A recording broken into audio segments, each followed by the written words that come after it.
I'm at Myakka Lake this morning, and there is a war going on here.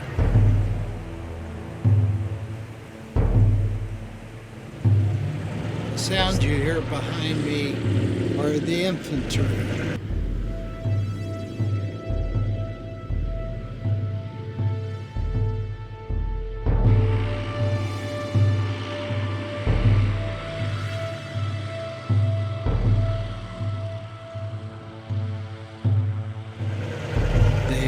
Treating this lake for an invader. This is the Florida Field Journal.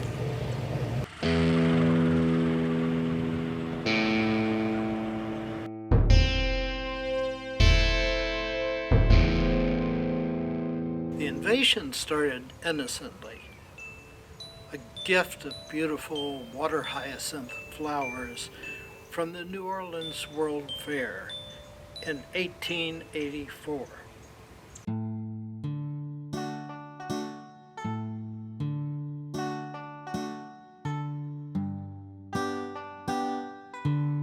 A couple brought them from that exposition to their pond near Palatka, Florida. The magical flowers quickly grew out of their home.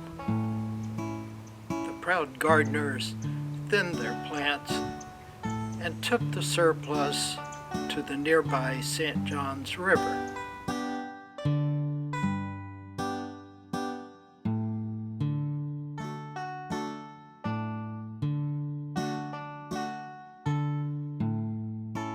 They thought the flowering plants looked much better than the native vegetation.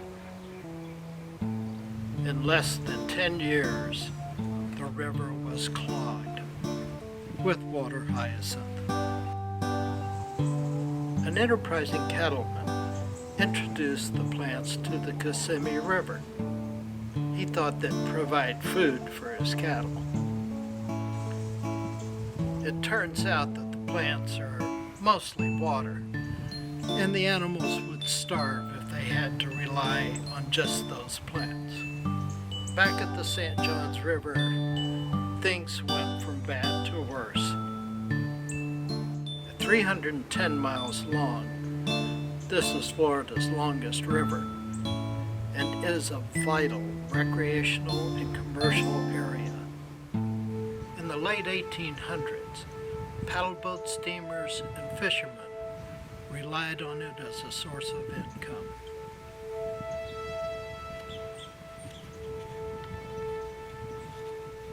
By 1895, the enemy held the river captive.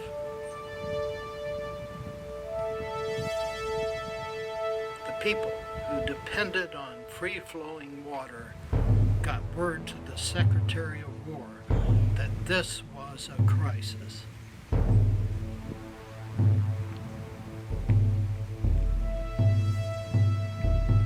By 1895, the Chief of Engineers had ordered an investigation. An offensive was launched, and the battle continues today.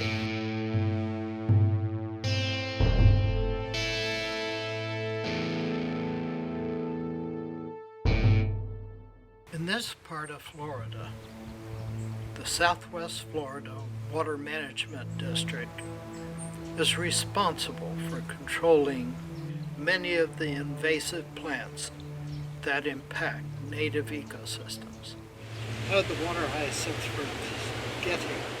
Well, it's thought that they were at the Cotton Centennial Exposition in, I believe it was in New Orleans in 1884, and then a person who lived near the St. Johns River brought some back from the exposition to his pond and put them in there, and of course they looked so pretty, he introduced them into the St. Johns River back in about mid-1880s, and they spread from there.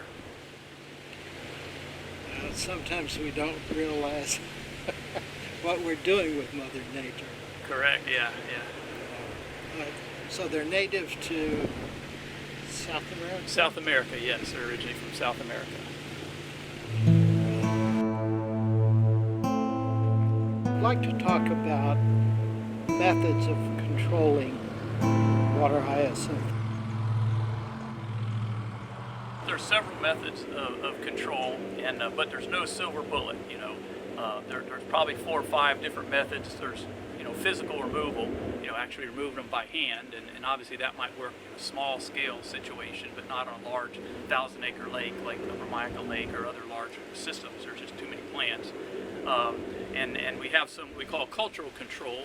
Sometimes the lakes will dry up a little bit. We can use fire or maybe flooding to manage some of the plant populations, but that's good for managing native plants. When the invasive ones are there, they're the first thing to come back, and so it usually doesn't work out too well trying to control them with water level fluctuation. And then the third method is mechanical harvesting. Those are big machines that have conveyors that actually pick the plants up, and of course once they pick them up, then they have to bring them to shore to offload them. And again, it's labor intensive. It's kind of good for smaller areas, but oftentimes not where you're out managing thousands of acres. Big water bodies. Water hyacinths weigh about 200 tons per acre. So when you get all that much weight on the boats, they do draw a lot of water. So on a lake like Myakka, like this, it's relatively shallow around the shorelines. The harvester can't actually get to where the plants are a lot of the time. So it's not very practicable. It's also very expensive because you have a boat running, you have a conveyor, and you have to have a big dump truck or something in order to haul all those plants away. And of course, then you have to find a place to dump all that. So there's a lot of logistics involved, a lot of people and machinery, so that makes the cost go pretty high. Harvesters can only harvest about an acre or 2 a day, depending on how close they are to the offload area. They go about 3 miles an hour, so if you're much farther than a half mile away, well then it becomes really impractical to try and transport the plants that far. So mechanical is a very useful tool in some situations. It's the best tool, but typically for especially water hyacinths, it's not used that much.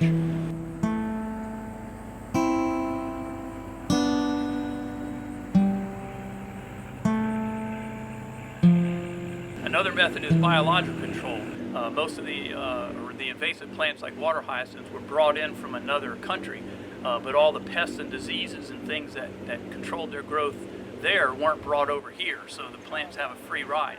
So what the biological control researchers do is they go to the places where the plants are native, and they look for pests and diseases, insects, things like that, to try and bring them in to control the plants here. Now that's a very complex thing to do because you can't bring some pest over here that's going to affect other plants and commercially viable crops and things. So that's a long process. It takes a lot of money. It takes overseas research to find those organisms.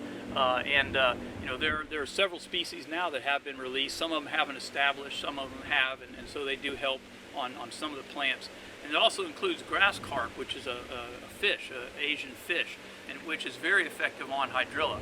So it is used a lot on smaller systems because it does eat a lot of hydrilla. It's a very cheap way to manage hydrilla, but the problem there is that once they eat the hydrilla, then they tend to eat the other plants too. So on a multi-use system, they're not used typically.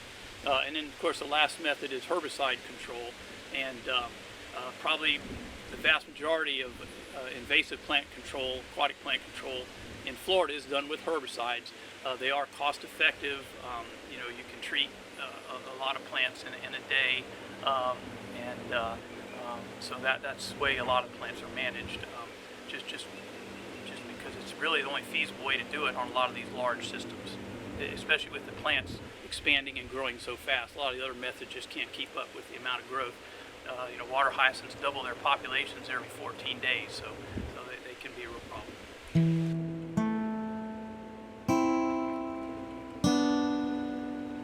What herbicide do you use here? Imagine it's something suited for this lake. Right. The herbicides that are used for aquatic plant control are special. They're labeled for use in aquatic systems.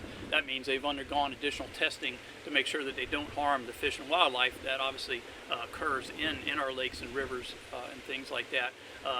Today we're using a herbicide called Tribune to treat the water hyacinth. There's different herbicides depending on what the conditions are. What plants are there. Is there water flow? Different things like that. There's a lot has to be taken into consideration. and just the very physical structure of the plant has a lot to do with what you treat with. Correct. Yeah. I mean, we have to worry about how much we have to treat. Whether it's a submerged plant beneath the water or a hyacinth floating on top. If we're using a herbicide, we have to be concerned about what the water uses of that water body are. Some of the herbicides have restrictions on irrigation, maybe, or potable water, so we have to take that into consideration. That and many other factors go into what herbicide we use in any particular area.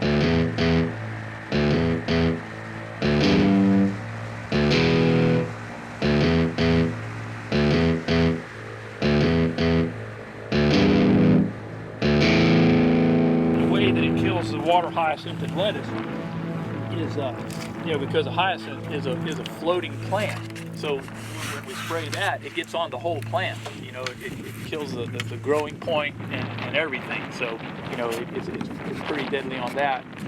And a lot of times the roots even pull it underwater once the top kind of dries out from the herbicide. So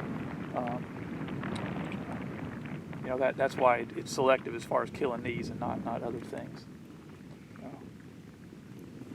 This is a real small hyacinth, but you see it had come off a little daughter plant, and it'll keep doing that. Don can show us some bigger ones.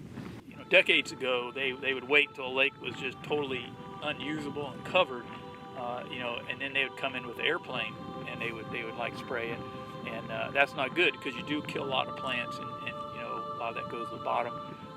Although water hyacinths are like 95% water, so you're not putting much dry material down there. It's mostly water, but that's why we strive to keep it under maintenance level, because if we're spraying just a little bit here and there, then we're not killing that many plants to begin with. So that's the whole thing. But for so long they've been managed where they're not much of a problem, and at low levels people don't understand why we have to manage and treat them this way. We kind of call those moments reinventing the wheel. Sometimes I'll have somebody that say, well, I don't want this canal treated, and blah, and we'll say, okay, and then, boom, 3 months later it's covered, and we want you to come back in, so sometimes we have to reinvent the wheel like that. We don't do that on the big systems, but. So it's a process of ongoing control. Yeah. And yeah. It's a war you'll never win. Yes, right. Try to keep it from getting out of hand. Yes, yeah. Well, we do it, again, to protect the native plant populations, the fish and wildlife habitat, recreation. You can imagine these are small hyacinths. We'll show you some big ones, that are 2 feet, 3 feet tall, and we have this upstream up here because there's a lot of pastures up there, private property. We don't have good access to it and stuff, and so a lot of times the hyacinths will grow, and then when we start getting the heavy summer rains and those pastures flood and things starts moving around, they move down to a bridge or some structure like that where they'll really jam up, and there's been a lot of damage to bridges and flooding when that happens. When they kind of roll up onto that bridge, the bridge becomes a dam, and then of course water won't move, and it can't damage the bridge from too much pressure. They had damage on the park bridge here one time back when there was hydrilla here. It got so clogged up that it damaged the bridge, and of course packed a lot of water up. So flood issues are another reason. And the natural rivers and things are the natural flood control things. All the water goes there. So, all right, well, let's go up and see those other things.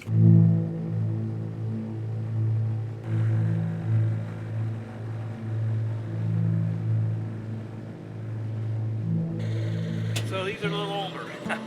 Yeah, I've never seen them like this before. Yeah. Scary stuff. Yeah.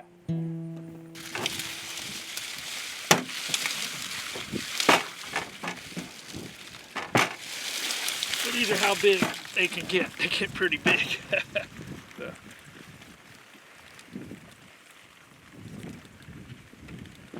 And these aren't the biggest. You know, I've seen them 4 feet tall, but you can feel how heavy. It's really heavy because, like I say, they're mostly water. So, pretty big plants. Also, when they get in a mat like this, you don't see those bulbs anymore. You know, because when they're out there, they have to float on the water. But once they get here, you know, they're supported by the other plants, and so they just get taller. They don't grow those bulbils on there for flotation. So. Doesn't leave much room for animals, fish to swim. No, and that's the problem. You know, you can see the other stuff growing here. Of course, some of this is exotic itself, but you know, as these mats just expand out, they just smother pretty much anything else that might want to grow. And there's no sunlight penetration beneath this mat, so nothing can grow beneath them either. There's any sort of submerged type vegetation. The other thing they do is they block the sunlight. So, you know, under a mat like this, the amount of dissolved oxygen in the water would be really low because, you know, oxygen gets in the water either through wind and wave action at the surface, or you'll have a submerged plant photosynthesizing and releasing oxygen. So obviously that's not going to happen under a mat. So if you have a big area or a pond or a large lake covered like this, it probably wouldn't support fish because their dissolved oxygen level would be too low. So it's basically a dead zone. Yes, except for the water hyacinth on top. Could you pull up a leaf with the weevil? All right. Find one with. Is it the little?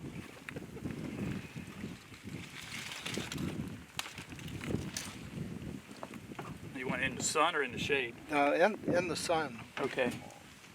So there you can see where they've been, you know, scraping the top of the leaf. All that is the feeding damage from the water hyacinth weevil. So does the weevil attack anything else? No, it's pretty species specific on water hyacinth. But just the leaf? Well, there's other biocontrol agents they release that do affect down the stem, down to the meristem of the plant. But I don't see any of that here.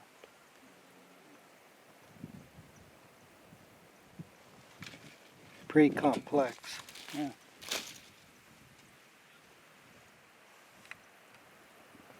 But you can imagine a bunch of this big, heavy, thick stuff, you know, drifting up against a bridge or a water control structure or something like that. So, like I say, we have a lot of problems. Even for kayakers and canoeists, we had several times the park people have called this year saying people couldn't, the river was blocked down to the lower lake, and the canoeists and kayakers couldn't get through. So.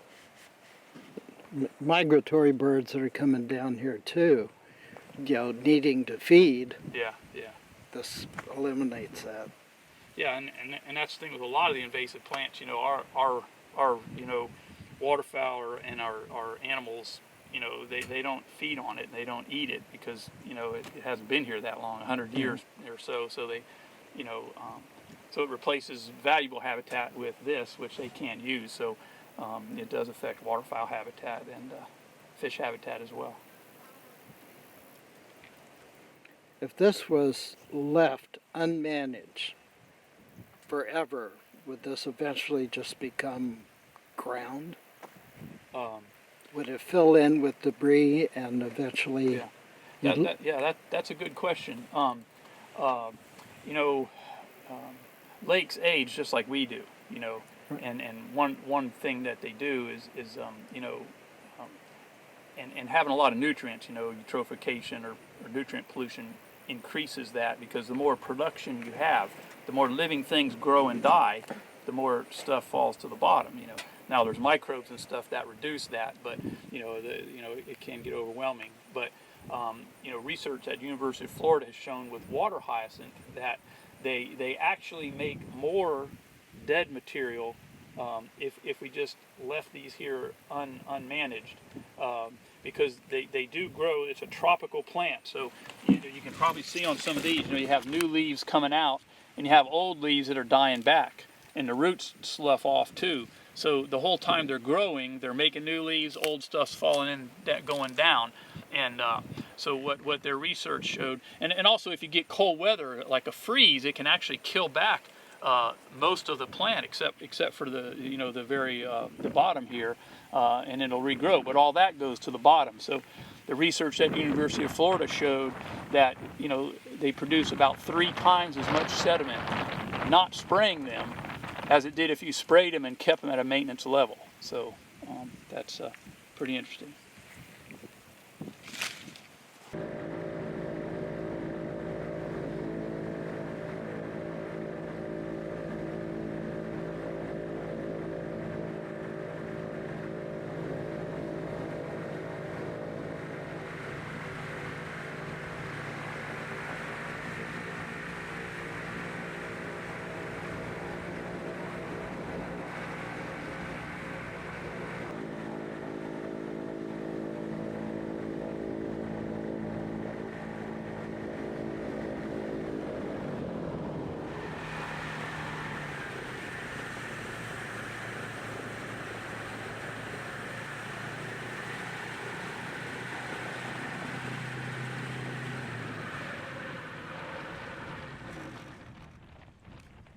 Well, Brian, this has been great. It's been a wealth of information for me.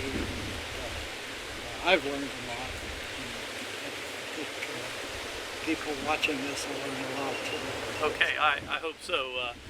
Water hyacinth, like I say, there's a long history. They've been a big problem in the state, and I think people don't know what problems would occur if we stop managing them the way we are. Pretty much every public water body is managed and has been for decades, and if we did not manage them at low levels, at a maintenance level, which reduces the amount of treatment we have to do and cost and everything else, they would quickly return to where they were clogging up the systems, where they couldn't be used for recreation. Fish and wildlife habitat would be affected, and water quality and things like that. So if you like to fish, if you like to boat, you like to canoe, you like to watch birds, we have to keep the lakes functioning. We do have to control them in order to manage the fish and wildlife and other things, yes.